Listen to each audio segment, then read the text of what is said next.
Welcome to our channel unique learning lab. आमी सोमा। तो आजकेर क्लासे आमी तोमादेर देखो मॉडल एक्टिविटी टास्क 2022 জানুয়ারি। तो এটা তোমরা স্কুল থেকে হাতে পাবে তোমাদের যে মিড ডে মিল দেওয়া হবে তার সঙ্গে। তো আজকে আমি ক্লাস 8 এর ইংলিশ বিষয়ের যে মডেল অ্যাক্টিভিটি টাস্ক রয়েছে সেটার সমাধান করব। এখানে দেখো তোমাদের প্রত্যেকটা কিন্তু সাবজেক্টের জন্য এবার নাম্বার দেওয়া হয়েছে 20 অর্থাৎ 20 নাম্বার করে রয়েছে। তো দেখো ইংরেজিতে প্রথমে তোমাদের এখানে একটা প্যাসেজ, সেটা টেক্সট বইতে কোথা থেকে দেওয়া রয়েছে আমি দেখিয়ে দিচ্ছি, তারপর পরপর আমরা পড়ে নিয়ে তারপরে উত্তরগুলো করব। দেখো প্রথমে যে তোমাদের লেসন 1 রয়েছে দ্য উইন্ড ক্যাপ, তো প্যাসেজটা এখান থেকেই দেওয়া আছে। ঠিক এই নিচের দিকে এখানে দেখো now the boy whose name was John, এখান থেকে দেওয়া আছে। তোমার এই পাশে নেক্সট পেজে দেখো এই পর্যন্ত দেওয়া আছে তোমাদের। তো এখানে তোমাদের যদি না পড়া থাকে আমি টেক্সটটা একবার পড়িয়ে দিচ্ছি, এখান থেকে তোমরা দেখে নাও। এছাড়া পুরো লেসনটাই আমার পড়ানো রয়েছে, তোমরা ডেসক্রিপশন বক্স চেক করবে, সেখান থেকে পেয়ে যাবে। তো দেখো এখানে কি বলেছে, read the passage given below and answer the questions that follow. Read মানে পড়ো, দ্য প্যাসেজ গিভেন বিলো মানে নিচে দেওয়া এই প্যাসেজটা, অ্যান্ড এবং আনসার দ্য কোয়েশ্চেন্স এবং প্রশ্নগুলোর উত্তর দাও, দ্যাট ফলো মানে যেগুলো নিচে দেওয়া আছে। তো প্যাসেজটি দেখো, now the boy whose name was John had always obeyed his mother. The boy মানে ছেলেটি, হুজ নেম যার নাম ছিল কি জন, সে কী করতো, অলওয়েজ ওবেড সবসময় মান্য করতো, হিজ মাদার মানে তার মাকে। So he went about his farm work with a heavy heart but did not again mention the sea. সুতরাং he went about his farm work মানে সে তার ফার্ম ওয়ার্ক মানে খামারের কাজকর্মে চলে গিয়েছিল, উইথ আ হেভি হার্ট মানে হচ্ছে ভারাক্রান্ত হৃদয় নিয়ে। বাট কিন্তু ডিড নট এগেন এর মানে আর পুনরায় মেনশন করেনি অর্থাৎ উল্লেখ করেনি দ্য সি। সি মানে হচ্ছে সমুদ্র, তো সমুদ্র সম্পর্কে আর কোনো কথা এরপরে কিন্তু আর ও তোলেনি। One day he had been walking behind the plough মানে হচ্ছে ওয়ান ডে একদিন, হি হ্যাড বিন ওয়াকিং মানে সে হাঁটছিল, বিহাইন্ড দ্য প্লাউ, প্লাউ মানে হচ্ছে জমিতে যে লাঙল দেওয়া হয় তাকে বলা হয়, সেই লাঙলের দেওয়ার সঙ্গে সঙ্গে সে হাঁটছিল। He all but ran over a tiny green turtle on a clod of dirt. He all but ran over, ran over মানে হচ্ছে মানে শরীর দুলিয়ে দুলিয়ে ধীরে ধীরে চলা। কি চলছিল, আর টিনি একটা ক্ষুদ্র গ্রিন টার্টল মানে সবুজ একটা কচ্ছপ, on a clod of dirt, clod of dirt হচ্ছে কাদামাটির বা সেই মাটির যে ডেলাগুলো হয় তো সেইগুলোর উপর দিয়ে হাঁটছিল। ক্লড মানে হচ্ছে সেই মাটির ডেলা। হি picked the turtle up and set it on his head where he knew it would be safe. তারপরে সে কী করলো, পিক দ্য টার্টল আপ, তারপরে সে কচ্ছপটিকে সে তুলে নিয়েছিল, and set it on his head এবং সেটা তার মাথায় রেখে দিয়েছিল, where he knew it would be safe মানে সে জানতো যে যেখানে ও সুরক্ষিত থাকবে। When he was done with ploughing মানে যখন তার লাঙল দেওয়া হয়ে গিয়েছিল, John plucked the turtle from his head, John তখন তুলে নিয়েছিল সেই টার্টলটিকে, কচ্ছপটিকে, ফ্রম হিজ হেড মানে তার মাথার উপর থেকে। টু হিজ আটার সারপ্রাইজ মানে সে অবাক হয়ে গিয়েছিল, হি ফাউন্ড মানে দেখেছিল, দ্যাট যে it had turned into a tiny green fairy man, এটা কিসে পরিণত হয়ে গেছে, টার্ন মানে পরিণত হয়ে গেছিল, ইন্টু আ টিনি মানে ক্ষুদ্র গ্রিন সবুজ ফেয়ারি ম্যান, ফেয়ারি ম্যান হচ্ছে পরীদের যে মানুষ, তো তাকে বলা হয় fairy man. That stood upon his palm and board, যে দাঁড়িয়েছিল তার পাম মানে হাতের তালুর উপরে, অ্যান্ড বোর্ড মানে হচ্ছে মাথা ঝুঁকিয়ে দিয়েছিল। তো এটাই হচ্ছে টেক্সটটা। এবার আমরা কোশ্চেনগুলো সলভ করব। অ্যাক্টিভিটি 1 এর দাগে আছে দেখো, টিক দ্য কারেক্ট আনসার, সঠিক উত্তরটিতে টিক দাও। 1 নম্বরে আছে জন ওয়াজ এনগেজড ইন, জন হচ্ছে এনগেজড মানে যুক্ত ছিল কোথায়, ডোমেস্টিক ওয়ার্ক মানে গৃহের কাজকর্মে, মোটর ওয়ার্ক মোটরের কাজে, ফার্ম ওয়ার্ক মানে হচ্ছে খামারের কাজে। তো সঠিক উত্তরটি হবে option C, farm work. Next 2 number দেখো, the tiny turtle was found on the ছোট্ট টার্টল বা কচ্ছপটিকে ওয়াজ ফাউন্ড মানে দেখা গিয়েছিল, অন দ্য প্লাউ মানে ওই লাঙল চষা হচ্ছিল যেখানে সেই প্লাউয়ে, আর ক্লড অফ ডার্ট হচ্ছে মাটির ডেলার ভিতরে, আর সি সাইড মানে সমুদ্রের ধারে। তো সঠিক উত্তরটি হবে option B, clod of dirt মানে হচ্ছে মাটির ডেলার ভিতরে। নেক্সট দেখো বি আছে, right T for true and F for false statements in the given boxes. T লেখো কিসের জন্য, ট্রু অর্থাৎ যে বাক্যটি সত্য তার জন্য, আর এফ লিখতে হবে ফলস স্টেটমেন্টের জন্য। Give supporting statements for your answers. একটা সাপোর্টিং স্টেটমেন্ট এখানে লিখতে হবে যে তুমি উত্তরটা যে টি বা এফ লিখেছো, কেন লিখেছো, তো তার সমর্থনে একটা সেন্টেন্স এখানে তোমাকে লিখতে হবে। তো দেখো এক দাগে কি রয়েছে, John had never obeyed his mother. তাহলে জন কখনোই তার মাকে মান্য করতো না, তো এটা হবে ফলস। তাহলে এখানে লিখবো এফ। তার কারণ কি আমরা প্রথম লাইনেই পড়েছি, দেখো এখানে John had always obeyed his mother, তাহলে এটাই আমাদের সাপোর্টিং সেন্টেন্সে আমরা লিখবো। দেখো John had always obeyed his mother. Next দেখো নাম্বার 2, দ্য লিটল টার্টল, ছোট্ট কচ্ছপটি, দ্যাট জন ফাউন্ড মানে যেটা জন দেখেছিল, ওয়াজ গ্রিন ইন কালার, সেটা ছিল সবুজ রঙের। তো এই মন্তব্যটা একদম সত্যি, কারণ আমরা টেক্সটটা পড়ার সময় পেলাম। তাহলে এটা হবে টি। এখানে সাপোর্টিং স্টেটমেন্ট লিখব, he all but ran over a tiny green turtle on the clod of dirt.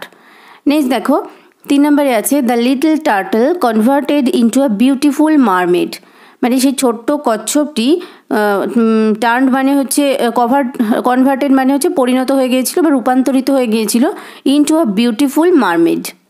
Mermaid মানে হচ্ছে মৎস্যকন্যা, তো সে একটা সুন্দর মৎস্যকন্যায় রূপান্তরিত হয়ে গিয়েছিল। তো এটা আমরা জানি এটা ফলস হবে, কারণ এটা মিথ্যে, কারণ একটা ফেয়ারি টেল ফেয়ারি ম্যানে পরিণত হয়ে গিয়েছিল, অর্থাৎ পরীদের মানুষ। তাহলে সাপোর্টিং স্টেটমেন্ট এখানে লিখব, ইট হ্যাড টার্নড, এটা রূপান্তরিত হয়েছিল ইনটু টিনি গ্রিন ফেয়ারি ম্যান, একটা ছোট্ট সবুজ ফেয়ারি ম্যানে পরিণত হয়েছিল।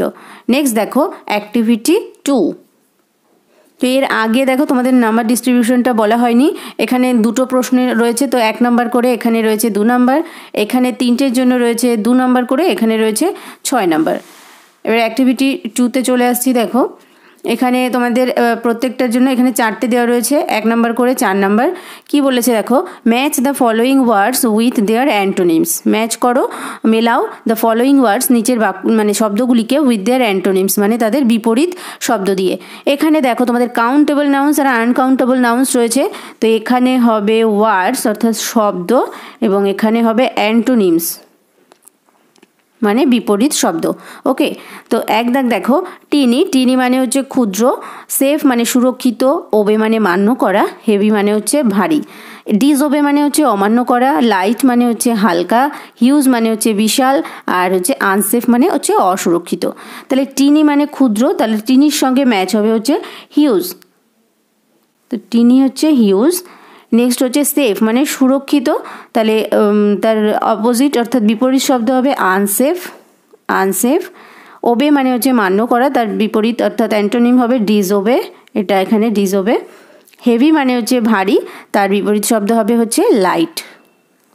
এইভাবে তোমরা যখন খাতায় ম্যাচিংটা করবে, তো এইভাবে এখানে এইভাবে ওয়ার্ডস লিখবে, এখানে অ্যান্টোনিমস লিখবে, লিখে এখানে ওয়ার্ডসের এখানে লিখলে ধরো টিনি, অ্যান্টোনিমস হচ্ছে হিউজ। ওকে, এইভাবে লিখবে, আমি তাও পাশে লিখে দিচ্ছি। দেখো এখানে সেফ, এখানে লিখবে আনসেফ। নেক্সট এখানে হচ্ছে ওবে, অ্যান্টোনিমস লিখবে ডিসওবে। নেক্সট এখানে হচ্ছে হেভি, এখানে লিখবে লাইট। ওকে, এইভাবে তোমরা খাতায় কিন্তু এইভাবেই করবে। নেক্সট দেখো activity 3, write a paragraph in about 80 ওয়ার্ডস, মানে একটা প্যারাগ্রাফ লেখো ওই 80টি শব্দের মধ্যে, মানে কম বেশি 80টি শব্দ বলা হয়, on protection of wildlife, মানে যে বন্য প্রাণীদের সংরক্ষণ, বন্য প্রাণীদের যে প্রোটেকশন দেওয়া তার উপরে। You may use the following points, এখানে কিছু পয়েন্টস দেওয়া রয়েছে। দেখো ডিস্টারবেন্স অফ ইকোলজিক্যাল ব্যালেন্স, অর্থাৎ বাস্তুতান্ত্রিক ভারসাম্য মানে সেটা নষ্ট হচ্ছে। Man's grid and selfishness causing gradual extinction of wild life, মানুষের লোভ এবং যে স্বার্থপরতা সেটা হচ্ছে ধীরে ধীরে এই বন্যপ্রাণীদের বিলুপ্ত হওয়ার একটা কারণ। ডিফরেস্টেশন মানে বৃক্ষচ্ছেদন, less space for accommodation of wildlife, মানে বন্যপ্রাণীদের জন্য অল্প জায়গা। তারপরে urgent need for protection of wild animals, wild অ্যানিমালসের মানে প্রোটেকশন দেওয়া খুব প্রয়োজন। তারপরে হচ্ছে কনক্লুশন। তো এই পয়েন্টসগুলো ব্যবহার করতে হবে। এখানে 8 নম্বর দেওয়া রয়েছে তোমাদের এই প্যারাগ্রাফটার জন্য, উত্তরটি দেখে নাও। এইভাবে হেডিং করবে প্রোটেকশন অফ ওয়াইল্ড লাইফ। দেখো the wild life refers to the animals, insects, birds etcetera living in the forest. তাহলে ওয়াইল্ড লাইফ মানে বন্যপ্রাণী, কাদেরকে বোঝায়? বিভিন্ন জীবজন্তু, ইনসেক্টস পতঙ্গ, বার্ডস মানে হচ্ছে পাখি, বিভিন্ন কিছু কোথায়? লিভিং ইন দ্য ফরেস্ট মানে যেগুলো জঙ্গলে থাকে। অন দিস আর্থ, এই পৃথিবীতে, the wildlife is equally important like human beings, মানে এই পৃথিবীতে কি যে হিউম্যান বিং অর্থাৎ মানুষের মতো কিন্তু বন্যপ্রাণীদেরও সমান গুরুত্ব রয়েছে, ইকুয়ালি ইম্পর্টেন্ট মানে সমানভাবে গুরুত্বপূর্ণ।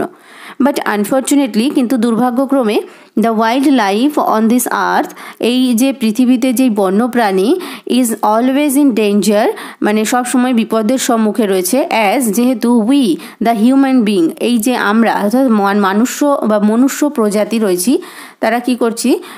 আর ডিস্ট্রয়িং ইট রেগুলারলি, আমরা এগুলোকে নষ্ট করছি প্রতিনিয়তই, only to fulfil our personal needs, আমাদের প্রয়োজনগুলো মেটানোর জন্য। As a result of that, মানে তার ফলে, the ecosystem and the balance of nature is deteriorating, মানে হচ্ছে ইকোসিস্টেম মানে বাস্তুতান্ত্রিক যে ভারসাম্য রয়েছে এবং দ্য ব্যালেন্স অফ নেচার প্রকৃতির যে ভারসাম্য, সেটা ডিটেরিওরেটিং মানে হচ্ছে ধীরে ধীরে কমে আসছে। The wildlife conservation laws have reduced the destruction of wildlife, মানে হচ্ছে যে ওয়াইল্ড লাইফ কনজারভেশন মানে হচ্ছে বন্যপ্রাণীর সংরক্ষণের লজ মানে আইন কি করেছে? হ্যাভ রিডিউসড মানে একটু কমিয়েছে the destruction of wildlife মানে বন্যপ্রাণীদের ধ্বংস। বাট স্টিল, কিন্তু তবুও এখনো পর্যন্ত wildlife is not completely safe, বন্যপ্রাণীরা কিন্তু এখনো সম্পূর্ণভাবে সুরক্ষিত নয়। There are different causes of the destruction of wildlife, মানে এখানে বিভিন্ন ধরনের কারণ রয়েছে বন্যপ্রাণী ধ্বংসের পেছনে। The main cause is the rapid growth in population, মানে প্রধান কারণ হচ্ছে যে পপুলেশন অর্থাৎ জনসংখ্যার যে দ্রুত গতিতে বৃদ্ধি পাচ্ছে, এটা একটা কারণ। So in order to protect the wild life from being vanished, মানে যে ওয়াইল্ড লাইফ অর্থাৎ বন্যপ্রাণীদেরকে প্রোটেক্ট করার জন্য, যাতে ধ্বংস হয়ে না যায়, ফ্রম বিং ভ্যানিশড মানে ধ্বংস হওয়ার হাত থেকে বাঁচানোর জন্য, দ্য গ্রোথ অফ পপুলেশন মানে এই যে জনসংখ্যার যে বৃদ্ধি, needs to B controlled at first, মানে এটা সবচেয়ে প্রথমে কন্ট্রোল করা উচিত। তো এখানেই তোমাদের 80টি শব্দের বেশি হয়ে গেছে, ঠিক আছে? তো এটাই তোমরা লিখবে, এখান থেকে স্ক্রিনশট দেখো, স্ক্রিনশট দিয়ে নিতে পারো।